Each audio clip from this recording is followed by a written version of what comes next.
What is going on YouTube? It's your boy Spanko, and today, if you guys don't already know, I participated in an A to Z Yugi Tuber tournament. Now, it wasn't just today actually, it was going along for the last couple weeks, but pretty much the tournament just ended and I ended up coming second place at that tournament. Now, how the tournament worked, if you guys never watched any of the duels are going to be linked in the description. There's a playlist on the live duels, you guys can check that all out. But pretty much we took 26 Yugi Tubers, relatively smaller Yugi Tubers, and we made a tier 2 tournament where every single one of us got assigned a random letter from A to Z. I got G as my letter, and pretty much you had to pick a deck, an archetype that started with that letter. So for me, I played Generator. All the other Yugi Tubers got their own letters, picked their own decks. Now, of course, nothing was tier 0, so if you got E, you couldn't just go like Eldritch and just like win kind of thing. So everyone was trying to be like tier 2, tier 1.5, tier 2. So it wasn't like a low tier tournament, but it wasn't like super meta relevant either. Now, if you guys didn't check out any of my duels, like I said earlier, make sure to check them out. They're actually pretty good duels, so you guys should check those out. I should say before we get into the profile though, if you guys enjoy these videos, enjoy these deck profiles, make sure to like this video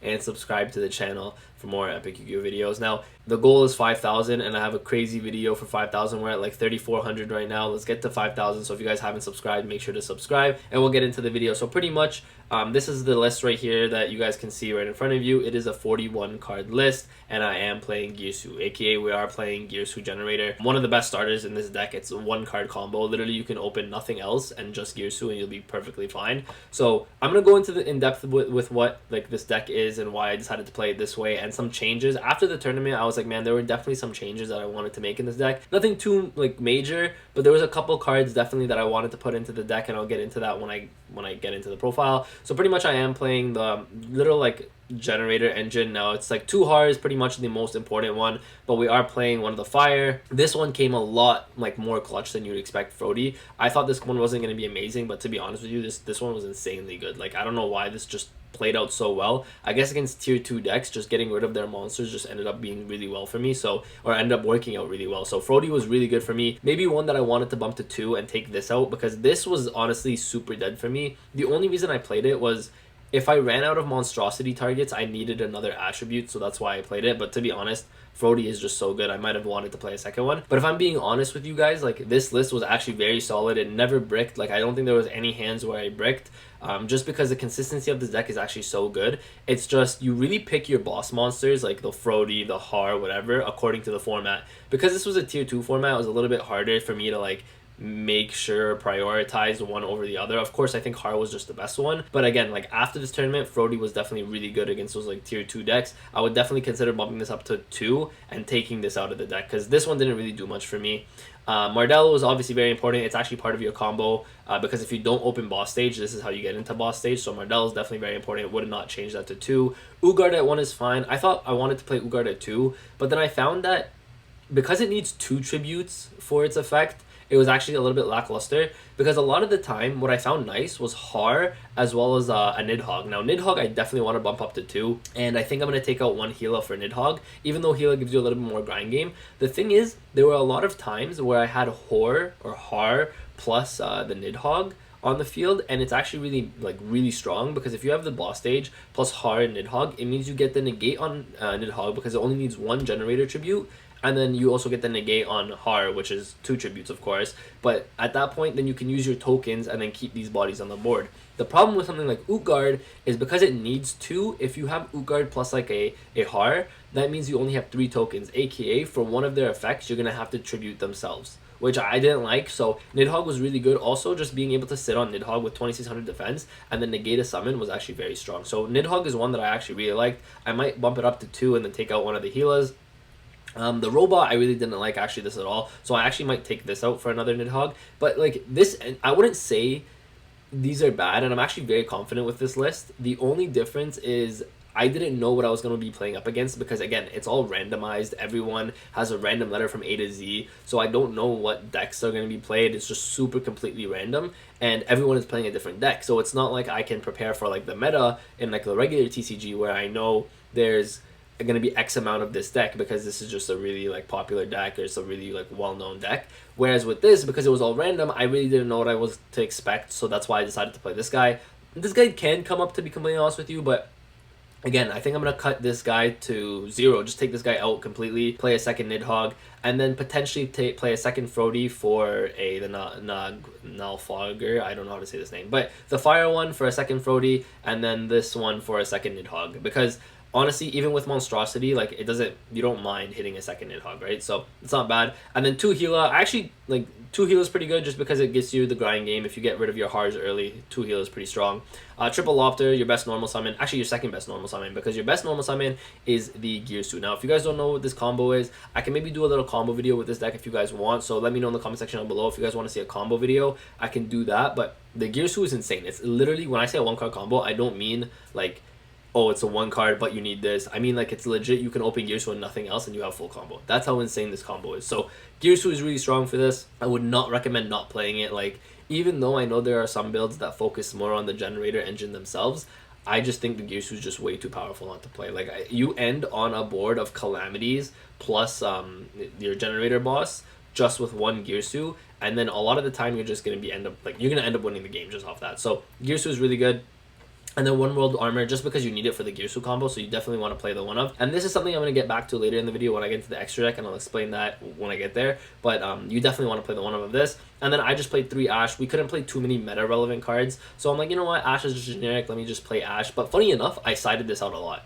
Like, I just didn't think it was actually that strong. Against some matchups, I guess, like, it was okay, but for the most part, I sided this out a lot. It just wasn't, to be honest, great. I just would rather, like, Cosmic Cyclone, for example, when I get into the side deck, I'll tell you, but Cosmic Cyclone was one of the best, the absolute best side deck cards in this whole tournament. 1 Terraform because you need to get to your field spell. 3 of the boss quests. I would always side out one of these, to be honest, but 3 boss quests for sure game 1, because you need to make sure you get into your boss stage. It's one of your most important plays. And, like, if you get into this, you're in a good, like, position, to be honest with you. There was times where I opened this in a really bad hand, but just getting into this means that I can get a hard negate plus tokens, so I have bodies on the field. And so this is really important to have.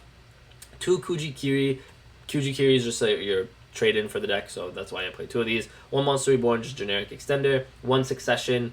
This is actually just really good to draw, but if you don't draw it, it is part of the combo. So like I said, you can open Gear Suit, you'll get to the World Legacy Succession just off the Gear Suit anyways. And again, if you guys want to see the combo for that, let me know, because it's a pretty long combo, I'm not gonna lie, but when the combo is, when it's all said and done, it's a crazy combo. So you definitely want to play this though. Triple Monstrosity, because you get this through the combo, but if your combo gets disrupted somehow, opening Monstrosity is actually really good, so that's why I decided to play 3. Now, the other option I could have done was play 2 and 2, but to be honest, 3 Monstrosity was perfectly fine for me. When I mean 2 and 2 is, I mean 2 Succession, 2 Monstrosity, just because Succession is really good, but I really wanted to search Succession more, just because if I opened this, I was kind of more forced to go into a Link Monster, whereas when you do the combo, you're already going to have a Link Monster, which is why this is more important. So I didn't want to really draw this too much. I'd rather search this. This drawing, though, is not bad. Worst come to worst, if you open a hand of, like, Generator monsters and you open a Monstrosity, at least you can special summon one of these through your Monstrosity, right? So that's why Monstrosity at 3 is definitely important. Triple Call by the Grave, just because I didn't want to lose to, like, an Ash on the Gear Suit, and I just really wanted the Gear Suit to go off. But funny enough, like, everyone decided to play Imperm in this tournament, and so that's, like, Call by the Grave kind of underperformed, but I mean, you have to play it, right? It actually did better for me disrupting my opponent's plays than stopping their hand chops, which was funny. Then I am playing triple Generator boss stage, again, the best field spell in the deck, and I am playing triple Generator boss fight. And again, the reason I played triple was to get to this as fast as possible, but I'm going to show you guys right here. There's definitely a card that I really wanted to play, which was Boss Room. So I think in the future what I'm going to do is I'm going to definitely take out one of these boss fights. I'll just take it out right now and play 1 Boss Room. And the reason for that is because a lot of the time I saw that when I got into boss stage, these kind of became dead in my deck. Whereas Boss Room is just a card that reads, when your opponent activates a card or effect in response to your Generator card or effect, you discard a card, and then your opponent's effect becomes draw 1 card. So it becomes kind of like a negate in a sense, but it also synergizes really well with boss stage, and it protects your own cards. So that's why I think Boss Room definitely is going to be a 1-of, and I definitely want to take out one of these boss fights, because I played 3, like I said, in the tournament, but I'm just going to show you some changes that I would make, and I would definitely want 1 Boss Room for sure. Going into the extra deck now, though, I am playing 1 Trish. I mean, Trish is definitely very important for this. You definitely need to play the Trish. It's part of the combo, so you need to play the 1 Trish. Double Calamities. Calamities, obviously, again, the end board on the combo is Calamities, and it's just an auto win against a lot of decks. 1 Enter Blathanier. This came clutch, actually, a couple times. It helps you just OTK, helps you get rid of your opponent's monsters. 1 of this, just because, again, it's for the combo. The Generator boss is really good for the combo. Then these, I actually never made these. Never made Borreload, never made Borrel Sword. I think I made Access Code once. Unicorn I made a couple times. Lib you always make because it's part of the combo. Phoenix I made a couple times. IP I made a couple. IP is really good, man. People sleep on this card, but IP is actually very, very strong. So I definitely made the IP like enough times. IP into Unicorn is obviously really strong. You have your Link Ross, which is part of the combo, as well as Link Kribo, which is again part of the combo. So a lot of these, like, it's really self-explanatory. The IP I definitely want to cut to 1 though, and I'm going to tell you why. So the reason I want to cut IP to 1 is because I wanted to play Morningstar. So 1 mech and I have the Morningstar. And if you guys are questioning why I want to play Morningstar, is because there was a couple games where I drew the World Armor, and I was like, man, this is so dead. I couldn't Gearsu combo because I drew this card, but you can still technically Gearsu combo, but you have to make the Morningstar first if you open this, and you can still get the combo going, which is a kind of like my mistake, and it's something that I personally messed up when I was making this deck right before the tournament. So I definitely recommend playing 1 Morningstar, only playing 1 IP, so this is definitely a cleaner extra deck for sure. Lastly, for the side deck, we are playing 1 of the Kaiju. Actually, we're playing a few Kaijus, so we're playing 4 Kaijus here, so we're playing 1 Thunder King, 2 Gamma Seal, as well as 1 Humongous, and then 3 Slumber. The reason I did this was because I thought, hey, like, this is a tier 2 tournament. There's probably going to be a lot of boards that rely on a lot of monsters, big monsters. And even if I could just bait out a negate with this, it could be really strong. Funny enough, the Slumbers never came in. The Kaijus did come in a few times. Like, I put in Gamma Seals. Like, I sided in Gamma Seals a few times, but the Slumbers never really came in, to be honest. And if you guys want to know my matchups, they were pretty much, I forget the first round. I know I played World Legacy. I played Zoo. I played Infernoid. I played Ultra Athletes, and then I played Infernoid again in the finals, but I feel like I'm missing 1 match. I can't remember, but yeah, these were really like great for me. The Slumbers weren't as good. The Kakus were absolutely dead. I honestly thought these were going to be a lot better for me. They, like, in theory, they were good, and the reason in theory they're good is because against a lot of tier 2 decks, they need to go into Link monsters, but, like, yeah, these were absolutely dead for me. I definitely would take these out, to be honest with you. But for the tournament, like, I thought they were going to be good in theory. Absolutely did nothing for me, to be honest. DD Crow was one of those cards that was actually insane for me. A lot of cards and a lot of decks, actually, if you DD Crow like an important card in their graveyard, that's actually very hard for them to recover. So DD Crow was really good, and MVP was definitely Cosmic Cyclone. I'm gonna be honest with you, the deck kind of loses to back row. So every time I drew Cyclone, I think even against the Inferno player, he played like Mystic Mine. Like, being able to Cosmic Cyclone or Mystic Mine, or Cosmic Cyclone, a Layer of Darkness, or even against like Zoo when they would set back row. It was just really good. And going first, even against like the World Legacy, if they tried to set Succession, let's say off of Lib, you can just Cosmic Cyclone the Succession right there, and their combo's kind of dead. So this card was like MVP for me, to be honest, with MVP side deck card. Again, like the side deck, I didn't even use that much, to be honest. Gearsu just honestly just carried me through through the entire tournament. Gearsu and Lopter, just best normal summons in the deck, and then if you literally got your Gearsu combo off, you were pretty much winning the duel. So this deck was insane. I'm very confident with this deck. I thought it was actually very good. Again, just very minor changes I would make. Like again, instead of playing triple boss fight, you play 1 boss room, and instead of playing double IP, I'm playing 1 Morningstar now, and this is definitely something that I would wanted to, like, looking back at it, I wish I had these during the tournament. I'm gonna come first place, to be honest with you, if that happened, but I did come second, so I am very confident with the deck. I think the deck is really good, and it was also a deck that I was just learning as the tournament went along, because I didn't really play the deck beforehand. So I learned this through the tournament, and I live streamed all my games. So if you guys haven't followed me on Twitch, you guys make sure to check that out. Again, a link will be in the description below, because I do stream sometimes. I don't stream all the time, but I streamed this entire tournament, and it was fun, man.